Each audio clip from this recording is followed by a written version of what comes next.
she's ordering pizza for the last class. Monday. Monday. It's so weird that it's not Monday.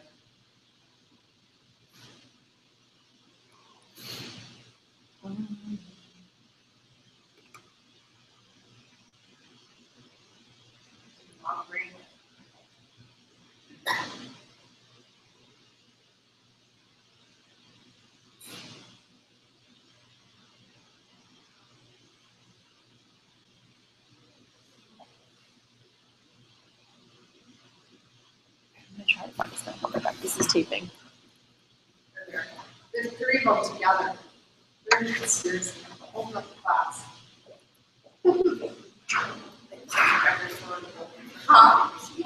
Where did you guys go?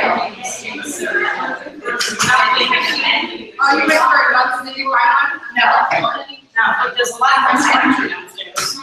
There's a lot of nice furniture, but now why you go to Jeffrey, can I start without Virginia, the one that doesn't have Can I start El Reno, water, It's already on. I we just went down one. But you only got like one. It was a weird. Okay, let's, sorry, yeah, snacks. I'm very sorry. We're ordering pizza right now. No. We're all angry. We're all angry. That makes my job lovely. I'm gonna look like a big pizza face. All right, so let's talk about affiliate marketing. I have been in affiliate marketing. So how does it work? Affiliate marketing encourages other website publishers to send traffic to your site in exchange for commission. It's the one of the few marketing advertising channels online where you pay per purchase, not per visit or impression. So CPA stands for action. So develop partnerships. Okay. So there's a couple ways to do affiliate marketing. There are networks in affiliate marketing that are not as massive as like the ad network or the display network, but serve a couple of different purposes. There are places where you, as a product, as a supplier of a product, you go list your ad, your offer, and so other publishers can take it down and put it on their site. So you could have, you could have like a curated site of, or you have a curated product list on your site of other people's products, and when people click on it, you're making money from that. Or you can find things like, so you can list your product, or you can list or go to it just to see what products are available, and then bring that over to your site. That's like, there's networks for that. And then in this space, so there's just that part of it, and then there's the tracking part of it. So do you need a third-party company to sort of track that? Or is it something that is built into your e-commerce platform, which is sometimes, a lot of times in the more expensive ones, it is. So in the case of my client Sloggers, they use an e-commerce platform called Illusions, and the affiliate tracking is a part of that. So like we have a link in the footer. A lot of times I'm running this organically. I'm approaching people that I think would be good affiliates, but now they're finding us on their own too, which is pretty awesome. But they send us a note. I approve them personally. I look through them and kind of look at their site, and then I personally oversee creating content for them in terms of like what kind of ad we're going to put, what they're going to use to put on their site to drive traffic. And then the portal allows for them to check in anytime. They can see their own traction. They can see clicks and sales. So they can log into our website to see that. And then on the back end, I have all the reports and like what the payouts and things are going to be set up, like what commissions are going to be. So that's all on through the e-commerce platform.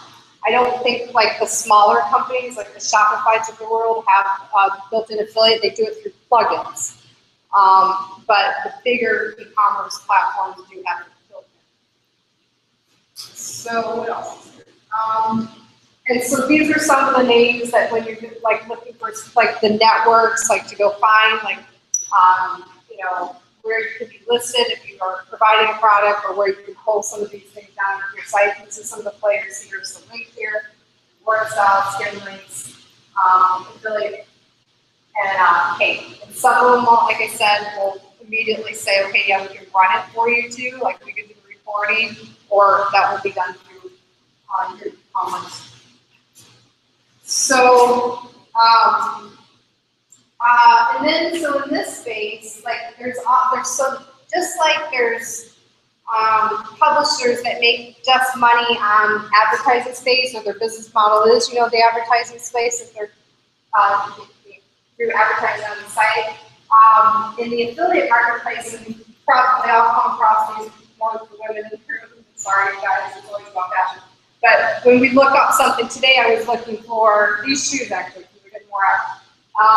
And I came up with like lots of sites that were aggregating, you know, where I could buy them, like every place that they are online, right? That's an affiliate product site. That's how they're making money. Like once I click through to one of them, that particular site is going to make some money if I was to purchase from it. So that's like a whole business model that you can have. It's even like a way to subsidize some things when you're getting started. Like you might just like curate. Here's some products we recommend. You might curate a list of travel things that you recommend. You know that just to make a little extra money and like have other it's good content too. Actually. So, I was gonna ask a question. Okay. All right.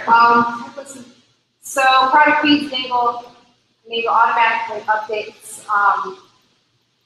Enable automatic updates and maintain product listings on affiliate networks and other platforms like Google Shopping. Product listings tend to drive the highest conversion rates among all types of affiliate ads. Yeah, because if they're like, you're looking for, in my case, you know, this would be like, I'm looking to buy it. I know exactly what it's called. I know the name brand like that. It's going to drive some pretty good drive sales. So we've seen these. These are kind of examples. These are affiliate type sites. Probably more popular. What is this? Okay, so as a publisher, so if I'm on the publishing side of this, and like I want to set up some affiliate products on my site, it would, you know, it's just not like anything else in digital marketing. It makes sense to really like pick specific ones that match up to the target demographic. So, you know, if you're running a pet blog, we're not going to have shoes, you know, for people on it. Like you're going to have pet stuff kind of over here. You know, you'll want to research. There's different like you look at in that list of, I said, these are some of the players. You want to look at all of them to kind of see what offers are out there. Like you probably don't just want to be pulling down affiliate offers from one. Look and see like what makes the most sense. Like check a couple different networks. And then in terms of negotiate your commission structure and ask for custom promotions. So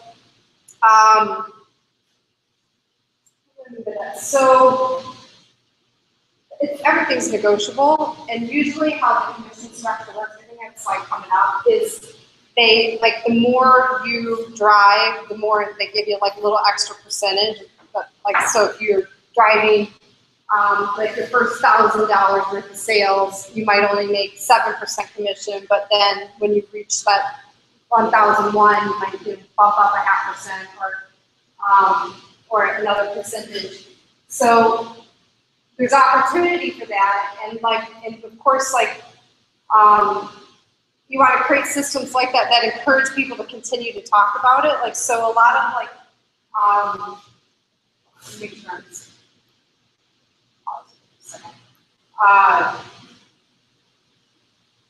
okay, so you want to make sure, like, so as a publisher, you're making money off this, and you want to make sure it matches up with your target demographic. So you might not just take what they're giving you, like in terms of the graphic, or like, hey, I know you're talking about this one product, but I see this other product's going to be better for us. This is what we're talking about here. Like really working with them to go, yeah, I see that you're offering this, or I found you on this affiliate market. site, but like I want to customize it a little bit, you know, that's it's specific on our, specifically matches our customers' needs or looks better, it looks special to our site, so we do get a little better click-through rate on that particular promotion. That's what I'm really going to say here. And then, yeah, of course, there's always an opportunity to sort of negotiate the commission structure. This is if you're selling ad space on your site. This is if you're selling ad space on your site. Yeah. So we'll flip it. That's why I just stopped myself because I felt like I was talking from the other side. So, and that's really probably the side we will. Most of us, as we experience affiliate, will probably experience it more like how I'm experiencing it with my client, which is we are creating affiliate programs so publishers can participate and drive traffic to us. So now I'm going to kind of move in that direction and talk more about that. And this is where I got a little off track. So commission structure, like I said, so creating, like when you're developing this program, the best practice is putting out some benchmarks so when they do like get to a certain point and they've grown so much sales, like they're going to be incentivized to continue to do it because they're going to earn more commission. And why we do this is because it's not just like letting that static like affiliate ad placement just exist. Like you got to remind your affiliates, like we send out a quarterly newsletter about, hey, there's new product, or you might want to write a blog post, or here's some new images that you can use alongside of like the ad that you have to talk about a brand to make sure that you're making more money. So you want to show them that there's more money to make, but in order to get them excited about making more money with you, you got to kind of like prime them a little bit and give them, you know, more content, give them suggestions, remind them about like new products and things, so they keep at it. Because if you don't do that, they forget it. They're not. I can tell you right now, like I just keep them off at some point. Like I just tell them, like, hey, you know, they're like, I know. I only have so much time, my client only has so much time and resources. I'm going to invest in the ones that are doing the extra steps to make sure that they're driving business. And I'm going to reward them for that extra investment, and I'm going to make it easier for them to continue to do that over time. So I don't serve the ones that are not performing by like continuing to go, oh, you should try this, just go, you know, thank you, this is not working. I'm going to work on providing graphics and materials for the ones that are not. I got a little long-winded. You understand what I'm talking about? Understand what I'm talking about? So still on this side of it, so being more about I have a product, I'm offering it to a publisher. In a lot of cases, publisher, like another word that I could swap out here, is the influencer. It's the blogger. It's the person that like has influence in your particular niche, and all they have to do is say, I'm interested in this product, and you go, oh, they're using it, cool, I'm gonna use it. So publisher, blogger, influencers are all the same in this case.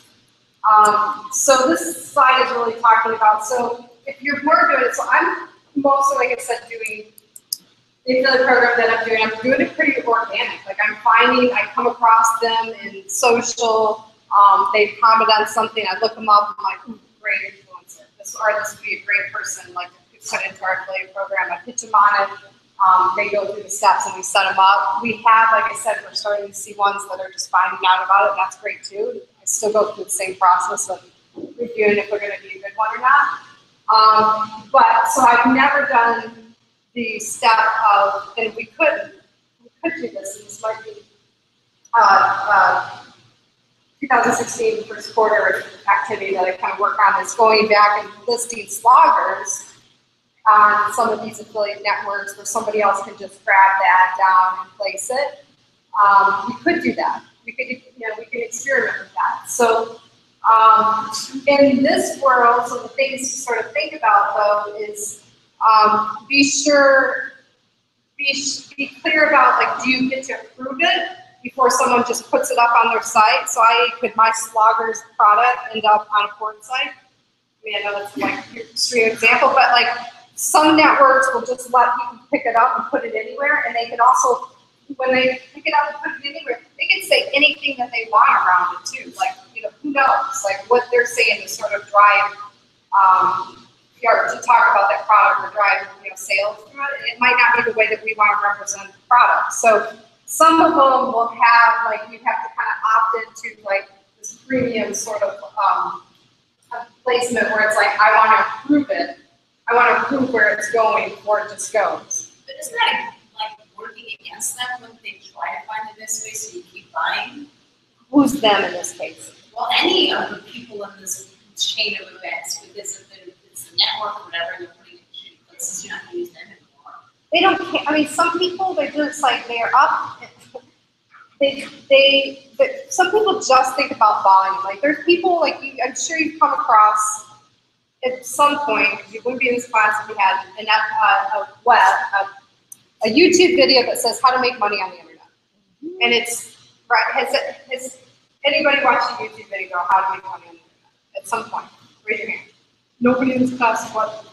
We're not going Are you embarrassed by it? Like, Eric's kind of like, okay, so, yeah, so there's all these guys, like, what would you even call them? Like, all they do. Wannabe gurus. Huh? Wannabe gurus. Right, all they do is, like, they're going for volume, because they're just, like, at some point, some small percentage will perform, and that's all I care about. They're not going for the integrity or, you know, the detail, and, like, worried about your brand. They don't have a brand. They're like one guy in his underwear at 2 o'clock in the morning, you know, creating some agitated site in a category, putting up some products on it, and, like, because there's volume, and then they got a plan to, like, run traffic to it, like, you know, they're good AdWords guys, and, like, they don't care. So it's not that they don't benefit. Their business model is different. Like, they're, like, more like, hey, if I set up 10,000 of these, and if I get 1,000 people to click through it, like, I don't care how I made the money. I don't care what I'm marketing. I just want to make the money.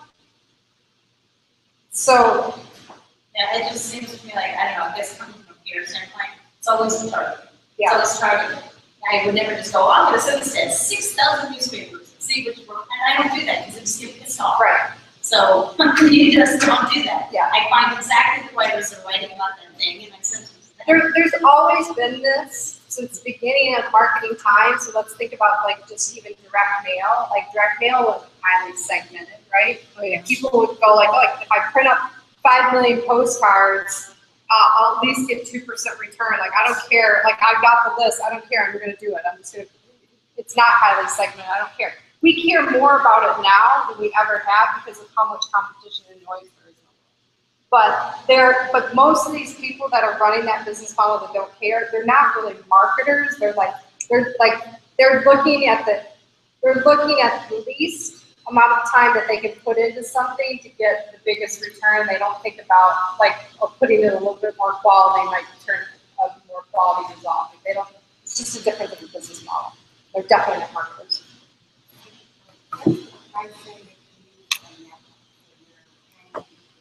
All over the board. Yeah, all over the book. Some of those things you can just be listed for free. And then, like I said, like, they'll start charging you for, like, do you want to approve it? Who's taking it? There's charges for, there might be a one-time fee to list it, or a monthly fee, like $20 a month, $30 a month to keep your ads up on there. There might be fees to change it. So how many, even in this experience today, looking for these shoes, like, a lot of the things that I was clicking on, no more inventory, not available, like, they're not updating, you know, they're not sending the updates or taking it down, so there's fees for all of that. Do you want us to auto-update? Do you want us, can you tell us your inventory, how much you have, and then when it runs through, do you want us to replace, like, more of an evergreen sort of generic page that they're going to land on? So, like, that I found too, like, I typed in the exact shoe, the brand, and the name of the shoe, and the color, and then I would get, like, DSW Columbus Day sale. I didn't even know it was Columbus Day sale on booties, right? Because they didn't have the shoe anymore, so now it's just showing me the category, like, it's going to that page. Does that make sense? So there's no, I can't tell you, it's all across the board what the fees are. Some of them are free. Some of them are going to pay for every action I just talked about there, you know, changing links, updating inventories, and then you've got the whole back-end part of, like, how is it being managed? Is that done through the network, or can that be done through your own e-commerce, which is mostly how it's done? Like, you want to look at what kind of e-commerce are you using right now and see what kind of affiliate management system that there are. Some of them are very sophisticated, some not so much. Like Shopify, I know there's plugins on there, and you might pay like $60 to use the plugin for a year to manage that side of it. It just it's all across the board. Sorry. ClickBank is a big one. ClickBank is the one. ClickBank is like the most well-known affiliate network for what do I want to say? Like web-based products, like watch this, get this certification, like not like tangible like shoes, products and things, but like a lot of like learn this, watch this video series.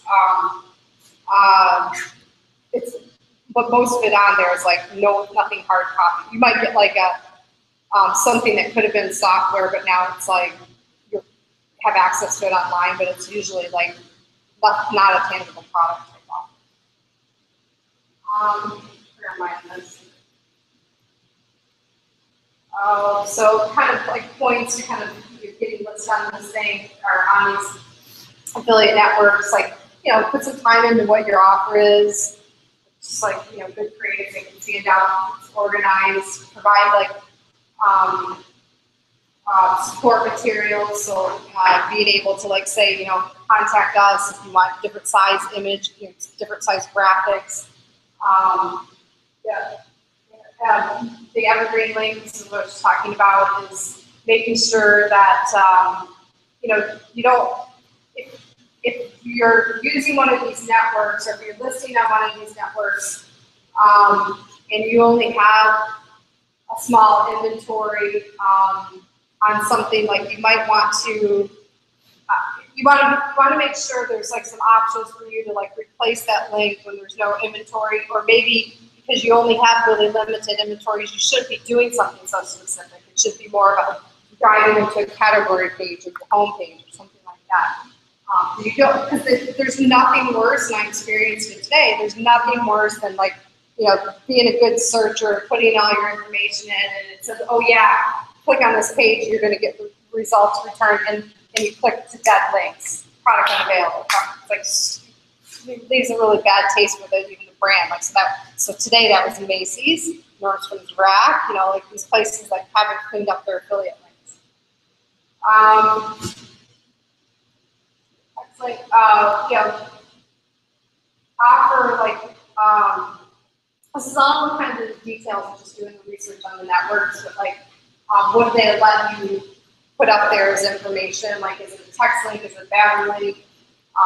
Do they recommend you uploading different sizes? You know, it's all kind of the setup of like what they're asking for there. Organize links into categories, promotional versus non-promotion.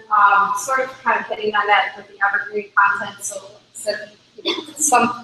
some things you might just be running. Like, there's a lot of affiliate sites, like, you know, the coupon sites that like Coupon Cabin, Coupon. There's all kinds of them. What's another brand? Coupon House. Coupon.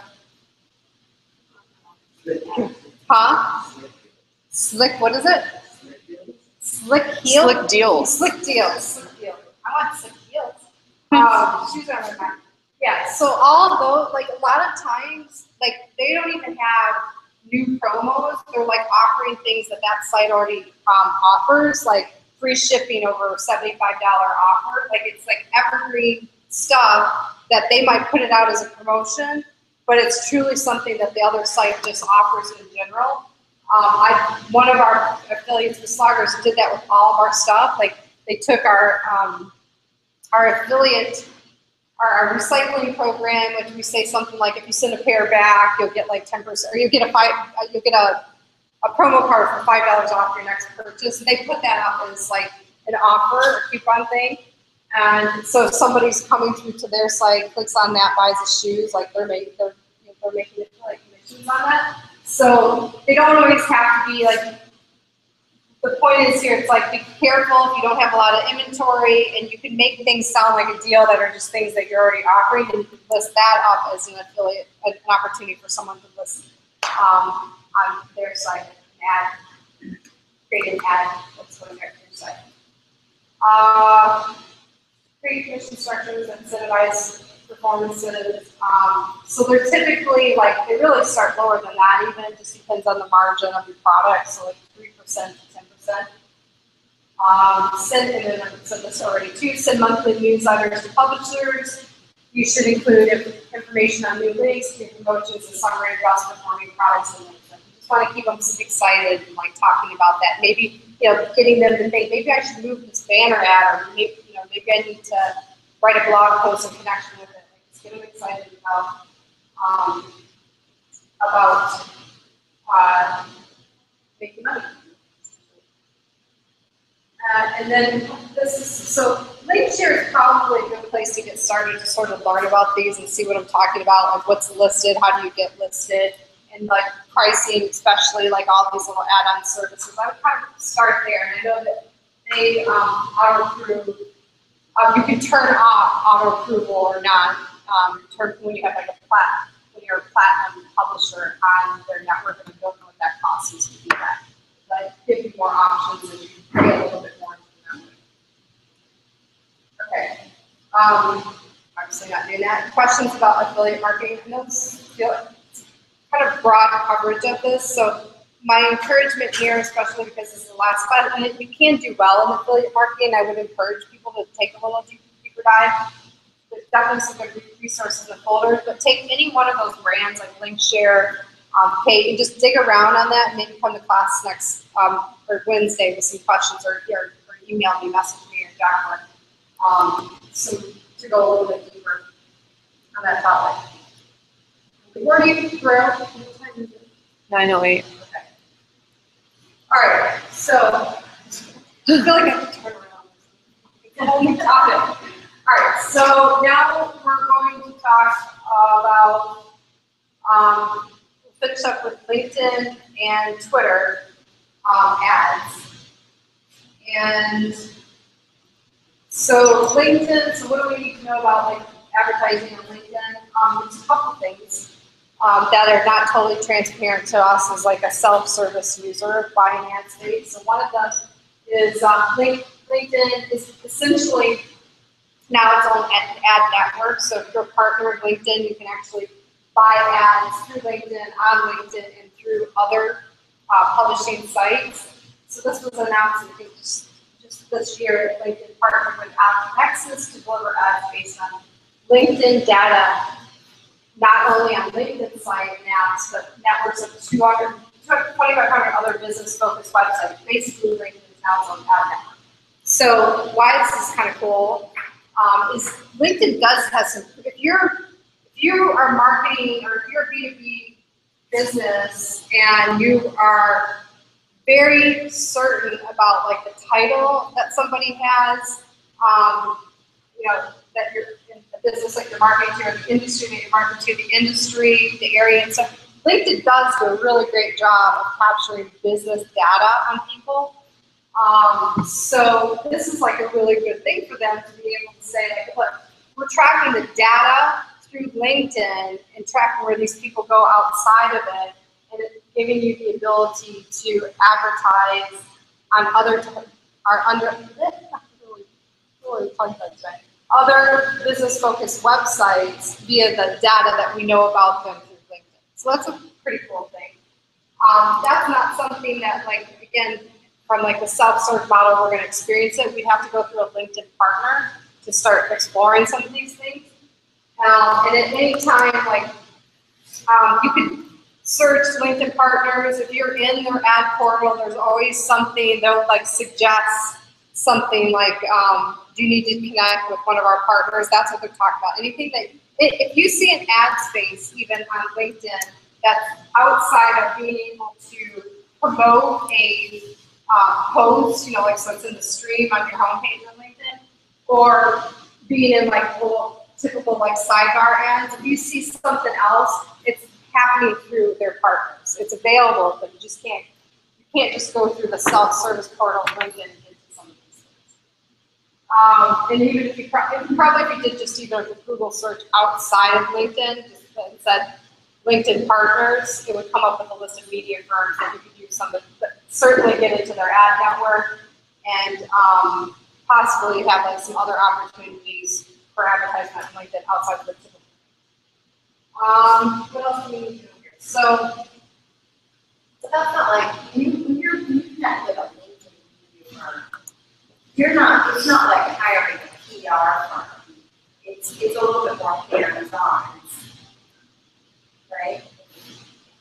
Wait, I'm not sure. I'm not sure what you mean. Like, it's definitely like it's an agency. It's like it's kind of it would be the same way that like Google partners with like agencies that do advertising buys or manage marketing strategy. The partner might offer a range of different services, but all that is happening between LinkedIn and this partner is somewhere they created a relationship where LinkedIn is working through that partner to sell opportunities or buy advertising space on their ad network. That's all. That was my question. If you specifically want to advertise on LinkedIn, you go to one of these media outlets, are they going to say, okay, well, is it going to become an ad network where you're buying into other media outlets? Well, that's one of the reasons. If you wanted to do that, that's one of the reasons you go through a partner. You just want the typical ads on LinkedIn. You don't need a partner to do that. You don't need a partner to do that, and you don't need a partner if you wanted to promote like your posts. Like if you wanted to sponsor like they call them posts, right? Like they have their own language here. If you wanted to like promote a post in your feed to like your own people, you wouldn't go through a network like that. Okay. The other reason that you go through a network is so LinkedIn actually has retargeting, but you can only go through their partner to get to that program right now.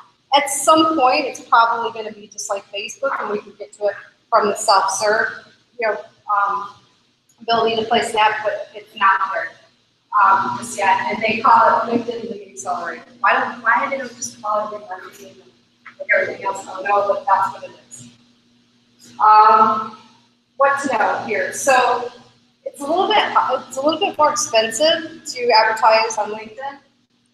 Their daily minimum is higher. Like the other networks are like $1, Twitter's $1, Facebook's $1, and they have higher species and cost per impressions, so they start at around $2. Why that is? Why can they get away with it? It's pretty hard. I mean, they've done a great job over time really capturing really targeted information from us, so they can say like, hey, if you're if you're an SEO company wanting to get in front of restaurant industry, and you only want your ad to show up when somebody that has the title VP of Marketing, you can do that there. Like it's a little bit, there's a lot more targeting that's involved in LinkedIn, so I guess that's why they can get away with targeting us a little bit more, not get competitive, and it's the only like business network truly like this, of size right now, as opposed to like there are other social networks, the Instagrams, Facebook, and Twitter as well. So I guess they get away with targeting us a little bit more. Platforms great. So from the self-serve standpoint, not getting into these things, I just wanted you guys to know that they're available, and this is kind of the evolution here. The platform itself is pretty easy to use.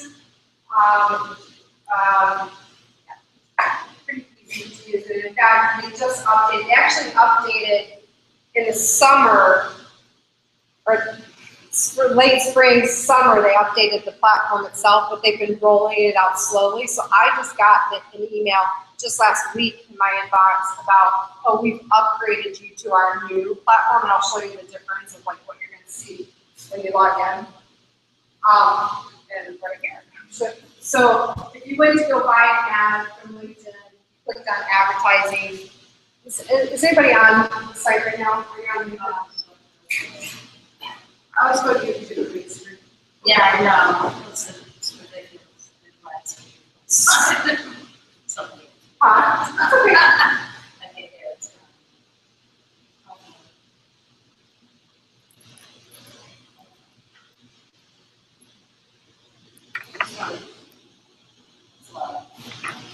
Where, for those of you that have it up, where,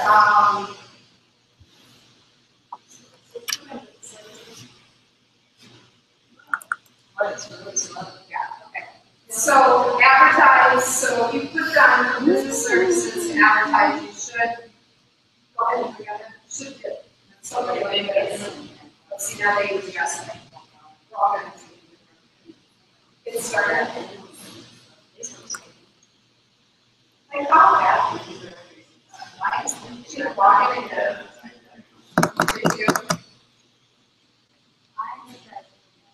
Okay, so you're on the updated version. So what I'm walking around to see is like where do you get to advertising? Where do you get to the advertising part on LinkedIn? The easiest way is the tab that says business services, and you scroll down, it says advertising. There's probably a place in the footer too that says advertising, you can get to it as well. And then some of us will have this weird experience where you'll have to log on again, it's probably just you want to make sure it's you. I mean, I guess it's kind of harm protection. If credit cards associated with that account, somebody else will do it. Probably, you know, we want them to maybe it's not easy. Facebook really fun. That's weird. And that's really fun. That's weird. So anyway, so those of you that have computers open, you know where to get to it. So business services that advertise might ask you to log on again. And then you'll see one of two things here. So this is the updated version. This is what it used to look like. They're the same exact thing, the same exact features. It's just they're basically telling you, hey, the two types of ads that you can get to from our network is I want to reach LinkedIn members right in the LinkedIn feed, so sponsor an update, a post, or I want to drive targeted leads across multiple LinkedIn pages with ads. So those are your two options. And then once we get it through this, then everything sort of is going to start to feel familiar. It's kind of similar to like Facebook and Twitter too. So we're able to target business people. So HR, sales, seminars, workshops, business tools, events. Like this is the kind of stuff that works really well here. So what we wouldn't sell shoes on LinkedIn. It's business services type things. And then we have the same sort of structure, the text with, able to upload an image, text ads, you can't have video ads here. Yeah, I don't know, like you don't have to upload an image, but I don't know why you wouldn't at this point, we always want images. And then you're gonna pay per click or impression, and LinkedIn will provide that suggested bid range too, and we'll start to show that information. And it's pretty like self-explanatory. It kind of helps you through, who do you want to target, job title, like all of these different things. Do they go to a specific school? What skills do they have? Groups, you can target specific groups, gender, age, and the whole way through, it's really like giving you little tips and telling you, who's going to be in that, how big is that audience. It's totally different than putting like a job ad though, right? That's different, yeah. So they have a whole portal for just putting a job ad out that starts at like, last time I looked at that, $600-700 to place an ad on LinkedIn. About the cheapest classified. But what's great about it, if you are hiring, what's great about doing it on LinkedIn is you get to see like who they're connected to and like if anybody in your network knows them. It's better for referrals and things. It's good. Easy to hire there.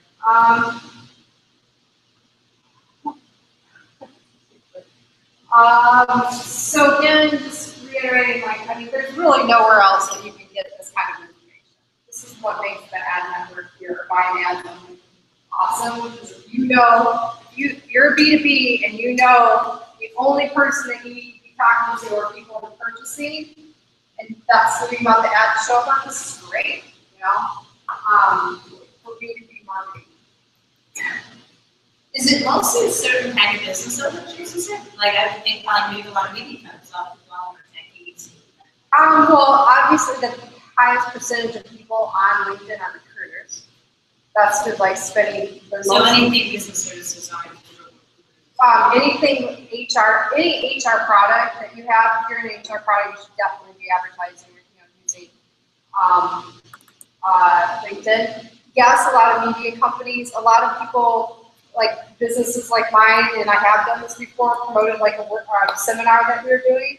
This is a great way to like get people to sign up for it. So business services, seminar, get up, like doing ads that are like, the free white paper, driving sign-ups, but like business services. So I'd say HR, media companies, marketing media, legal, totally, insurance, any back office services that support businesses should be advertising here. They probably do. Accountants, yep, back office service. What else? So I don't see that many ads. That means Lawyers. Lawyers. That's right. Yeah. You don't see too many ads, then nobody, Lawyers do well. Lawyers, yep. So what here? We're in setup. I like how they give you tips. So like, it's probably the cleanest place to, in terms of like setup, finance. So, name campaign, it's important here. It's doing the same encouragement, create up to 15 ad variations to test the image. The text performs the best, so it's also suggesting, hey, don't just put one up here. It's making it easy for you to sort of do that ad. Encouraging testing, add a variation, no variation. What else can I say about this? Helpful hints as you go, profile links, link your ad to either your so you can link your ad to either your profile or your company profile. LinkedIn, this link increases your credibility with your audience. So that's good. So you can kind of depends. If you have a dead business page, I wouldn't necessarily see this as a benefit. There's really nothing going on. You don't have a lot of content, or you're going to begin to do that. Destination. So I'll it's just giving you the options. So if you do it to your web page, you can link it to your page on LinkedIn.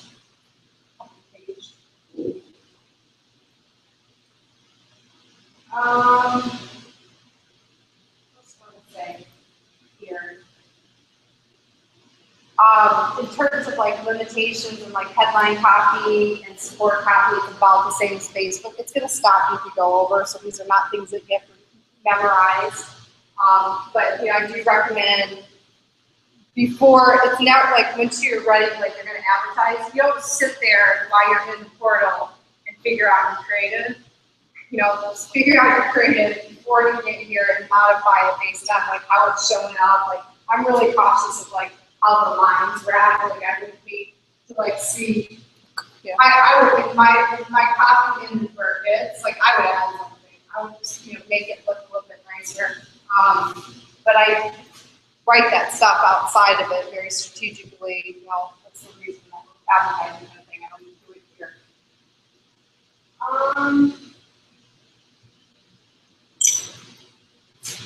So why did we do this? Okay. So they used to like every network. Twitter's done this. LinkedIn's done this. They used to like one of the tools that they offered was like this lead collection tool, so you could run these ads and like it was like tracking like forms, basically fill out forms on the back end. They don't do that anymore, but there's probably some opportunity to do something similar to it. So this is where, like I said, get into like this is a good link to bookmark about like some other sort of ads and opportunities through LinkedIn that may still be available. And then this site I really like. This is a tool that helps you. How do I explain this? It automates sort of doing like some drip campaign communication, like some kind of using LinkedIn to do lead generation, and it will and it allows you to send out, like you still have to have a paid account, but it will allow you to like target like like 100 people a day in certain categories. And then it's like, you can program some of like your next set messages to like kind of move them, like it's lead generation, just sort of like move them to, you know, take an offer or sign up for something. Why I put this here is because there used to be sort of this like lead like collection tool inside of the portal. We don't have it anymore. I found that this is the best way around it without knowing what the transparency and what the costs are here. This is going to be more affordable. And it's actually a tool. I'm not saying when they first launched it, you could only use it for LinkedIn, but I think that you could use like similarly with Twitter, like and similarly being you go after, you program in, or you tell who you want to target. You get a limit of how many people like you can send a message to. Based on how they interact with the message, you might be able to schedule, like there's an automation in scheduling the next message to the point that they're moving along a process. So by the time they're like ready to take a call or have a call to action, like you didn't have to do any of that. That was like, yeah, it's very, this is cool. It's very cool. If you're responsible for lead generation, this is really cool. It kind of is. Yeah, it kind of is. It's not a super expensive thing. It was, well, that's kind of what I put this. I was going to do this for a Salesforce app developer. On their site now, but it says I think it's like, I think their beginning package is like 100 and something, like $199 a month or something like that. they have a free trial, but doesn't say. Yeah, but you don't get, you don't get too much. Like you can't do too, I don't know, like it's like you're limited in how many messages you can schedule or whatever, but I tried to do it. It's for B2B, this is a B2B conversation. Questions, thoughts, comments?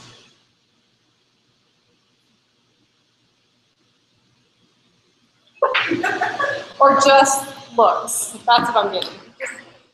Just facial expressions. Yeah.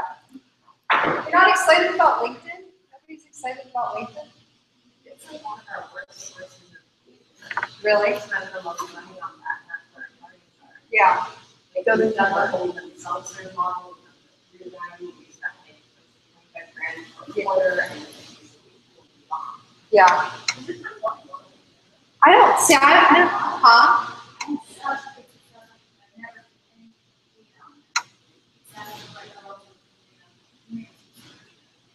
You had success like sending direct messages. I have two for my own business. I can kind of see why it wouldn't work for you, because when people are on here, so they're when they're on here, there's a couple of things that to think about. So this is the behavior of the network. You're either looking for a job, you're looking to hire somebody, a business service provider. So you're like looking to see who knows somebody. Like I need a new graphic designer. My lead graphic designer is not going to be available for me in the next couple months. So I'm like, oh, okay, let's go to LinkedIn. Like, who do I know? Who knows somebody that recommends somebody? So you're doing that kind of thing. And you might be going there to learn something. Like, is there a new accounting software that would run my back office better? So it's like really related to business. It's really related to like real specific business needs, and not like I'm not thinking about investing when I'm on LinkedIn. Yeah. I mean, It's about people. You go there, like we hired some people, like, oh, what's her background? Yeah. I didn't get to hire her, someone else did. So you go reading about people. Yeah. Or Now, where you probably would think, like, where it's totally worth looking into is look at the business partners, the data that's being collected off LinkedIn in connection to like where else they're going to business sites. So investment sites there might be some potential there, like to, but in network, I know it didn't. I mean, I can guess that it probably wouldn't perform that well. I think part of the issue too is that it's not easy to optimize. Like you have to go through that, and then it's not a user-friendly interface, and To turn things on, turn off. Yeah. Yeah. Well, so that's one of the things, especially with this new platform that they're really promoting, that there's like more sophisticated analytics on the back end of the site. I don't think they didn't mention anything about being able to really optimize and turn things on or off. Again, it's just like more reporting essentially. So maybe they probably know that they have a weak spot there. But I would look through. It's a good conversation to have. Is look up LinkedIn partners, contact someone and go, look, we spent a buttload of money on LinkedIn. This is what we do. We spent this money, didn't work. Sell me. What else could work? What other opportunities are outside of here? Like, be really skeptical and see what they say. Any other thoughts on LinkedIn? Site stuff? So I tell you that you can download your list, or kind of a good. Don't forget that you can download like an email list from LinkedIn, and then you can use that. Like, you can send one time an email, to get them to opt into something. So develop a free strategic list, your B2B services. You do that, or even you can do it one time for anything. It makes sense, but that's a fundamental thing. All right, Twitter. Okay, so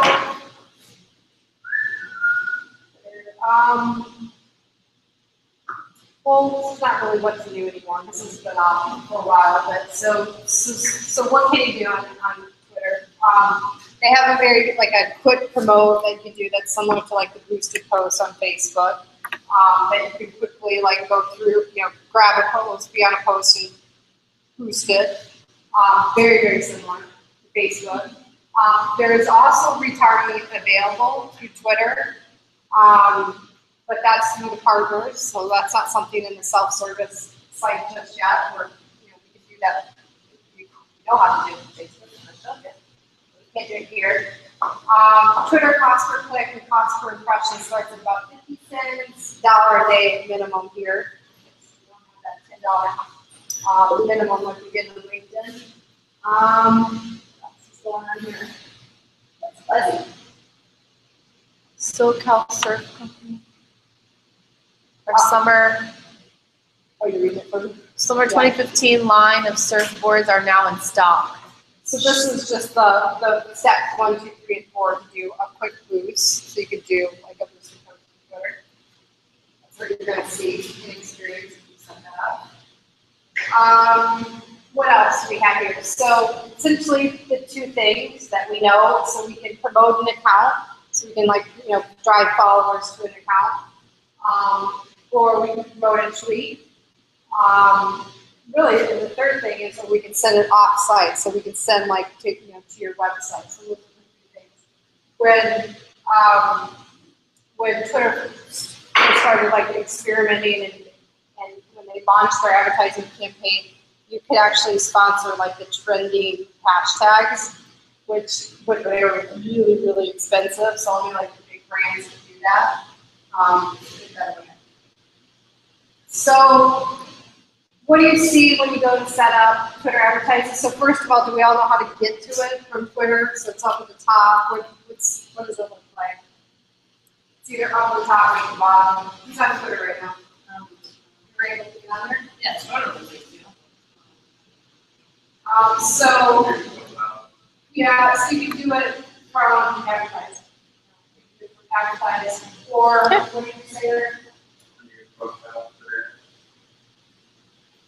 Or go to your profile icon. So there's two places in this policy. It's either really tiny under the search button, they're both on the right hand side. Also, there's ads info too. Ads info. This is one thing that they're not going to make hard for you to find, obviously. They're like, yeah, spend money with us. But so once you're into the advertising platform of Twitter, so you're going to see something like this, kind of reads a little bit like Facebook topics here, so you can do an ad for tweet engagement, reach more people, drive conversions. You can do one for web clicks and conversions, send people to your site, and they're now they have the ability to load up a picture, so that's going to show up in the Twitter stream, and you actually can have a call to action button, so the sign up, buy now, whatever the case may be. And so then app installs or app engagement, so we can run the ads in Twitter to like encourage install and app engagement on in the ice in Google Play or the Apple Store. And then you can do something to grow your community on Twitter, so you can run an ad to promote followers. And then leads on Twitter, collect emails when people express interest in your offer. So they still have their lead card. I think I have a slide just on that. And if I don't, I know there's a resource that's just about doing like lead generation on Twitter. And then they still, I don't even know if this is still on. I didn't check this. So when they switched over to sort of like guiding you based on the objective of what your ad is, they sort of show that, oh, you can go back to the old platform if you want to, and that's what really that is. It's like, oh, we got this language doesn't make sense to you. You can go back to like how we first launched it, but this probably makes sense to you. So, so on this lead generation part, so what are they? They're exactly what they say they are. They're you have the ability to upload some creative, have a sign up button, run a little ad on Twitter, and they're actually what's populated in the form, the information on the sign up is actually being collected on the back end of Twitter's server. So it's not something like you're driving traffic to your site and they're filling out a form there. It's actually being collected, and you can download it into an Excel spreadsheet. I haven't done these. I tend to, what I find works on Twitter is definitely like article links, like people like engaging over topics, like driving to that. I don't see a lot of action on sign up buttons. Even though we can put them on cards and drive traffic to the website, and like it's real clear that you're driving to the website, I don't see a lot of action on that. You're nodding your head. You experience this too. But like just showing a link, like read this article kind of thing, promoting a conversation with somebody, like it's real, you can promote any tweet that's ever happened. So promoting a conversation that you had with an influencer and putting that out there, it's a tactic you can do it. So showing that, hey, this person talked to me, like that's a good way to have people be interested and look back at what you're doing. Those things tend to do well. I'm not seeing this performance well as much because it's just not a behavior of the network that we're driving off. We're reading links and we're doing a lot of like quick tweets back and forth, but we're not like, the behavior of this network is not to like, I got on Twitter to go try to find some website with this product. Like you're just not doing that. It's got to be really interesting for them to kind of click off. Twitter cards, so this is another little, not necessarily like, it's not an advertising thing, this is a thing that you can do to make your tweets like more engaging. And so what it is it's basically instead of like having, or like when people share links, so the idea behind this is people share links from your site all the time, and you want to make it easier for them to share a link that's really engaging, that images are going to pop up with it, so they don't have to like upload something, it's just like automatically happening. So what this is like adding a little bit of code on the back, on the landing page that like tends to get shared a lot on your site. So when anybody shares that link, it's going to populate with the photos that are on the page. Does that make sense? So it's another one of these things where it's like, if you want to send out just the how-to directions to do this,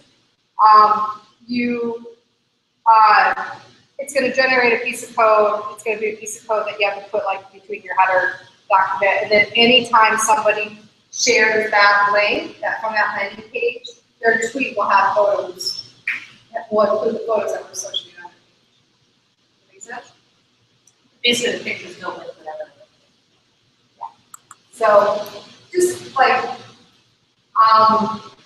this would be a really big undertaking if you have like hundreds of thousands of pages.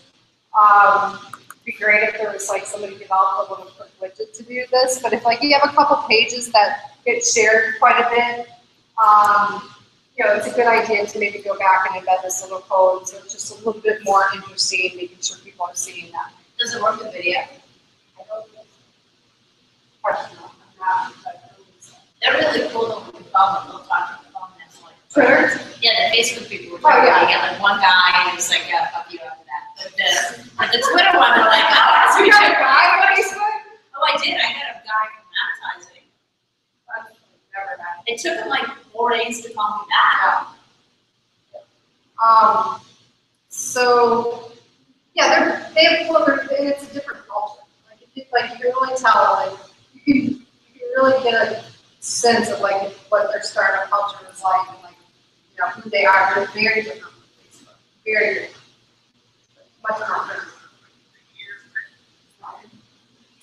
That was me. So what time is it? All right. So just kind of some like recap things. We covered lots of things in this. And I guess like going back to display. So this is just a breakdown. I've already kind of said this. It's like it's not a small business or small medium business kind of place to play in. This is sort of a breakdown. And this is why I do this in the last class before finals. This is kind of what the breakdown probably looks like, depending on what kind of campaign you're doing. This is where we're spending money. We have smaller budgets. These are the things that we're kind of focused on. You know, we're spending a lot of money on social. We're still maybe doing some things offline. We don't want to forget about that. You know, making sure we're listed, doing giveaways, sponsorships, email marketing, video, broadcast, I don't know what that would be. You know, making sure we have a mobile-ready site, and maybe doing some apps associated with our brand and mobile, and deals and coupons. Like really, what that's probably more is affiliate marketing there. So this is kind of the breakdown of things. But Other online is that the pay-per-clicks or Google Ads? I don't know. Yeah, I don't know. Oh, it actually does say what other is. Sorry. So you're reading other online includes online banners and displays. So that's how far down. That's what I'm putting here. That's how far down on the list of priority where display is showing up. And it's probably more of a direct to publisher. You know, you worked out a deal, kind of more of an organic thing than going through the networks. You just don't have that kind of money. I'm surprised email's down too. Well, it's, you know why it's down so far? Because we don't spend that much on it. True. Like we do it. This is just about spending. Like where's your actual budget being allocated? Like you're doing email. It's super important, but you just don't have to spend there. That's what it is. Broadcast, I mean TV. Yeah. They broadcast and video is separate. Well, video is probably web-based, but broadcast, I'm assuming, is TV. Could be radio. Well, you know what it probably is cable. Because you can get, no, I mean, you can still buy you can buy affordable ads on more of the cable networks on like the odd channels and things, or the local like Santa Monica TV sort of networks. That's what it is more likely to be than like, you know, Super Bowl, big ad, TV ads. What else do I have here? So kind of the wrap up, so digital marketing spending checklist. Let's see what's here. So, so the things that like, you know, leading up to like any kind of thing that you're going to spend money on, like these are the things to emphasize and make sure you know and you know, research well. So obviously, super important, advanced understanding of your target demographic. What are they talking about? How do they talk about it? What words and phrases do they use? You know, so keyword phrasing research here. What channel sites, blogs do you target them most frequent? Who influences them? You know, what brands do they talk about? What links do they share from what site all the time? Focus communication efforts, add brand alignment. So this is why is this in the checklist? Like, you know, taking some time. I actually had a new business call today. And it's like the third call. I've invested some time with these people, and I'm actually going to tell them I'm going to work with them.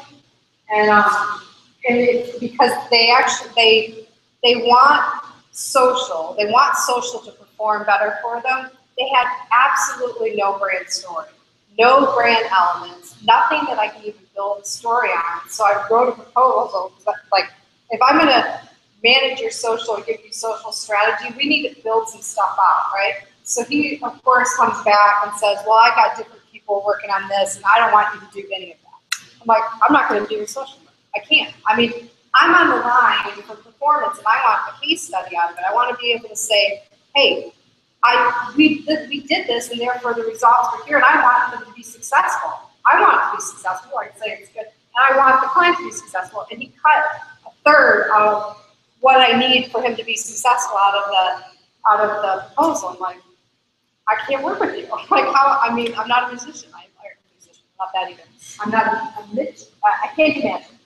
So, and so this whole, like, you know, it's all about the impressions and things being aligned, and, you know, you having the same sort of image everywhere. This is like something that we always have to check. Like, don't let, it's really bad when you're letting little pieces of things go off to different people, and then they kind of put their own take on it, and there's no consistent style guide, and like you're missing those opportunities for impressions. So that's why I came out with that time. So network comparison research, where's your target spending time online? Campaign focus, match and acts to their behaviors. You know, when you, this is like something for your final project, it's like wherever you decide, whatever channels you do decide to use, it's like you need to research what your target demographic is doing on those channels, and like don't ask them for something outside of what they already do. Like don't put a marketing message to your social channel. Like, you know, the basics there.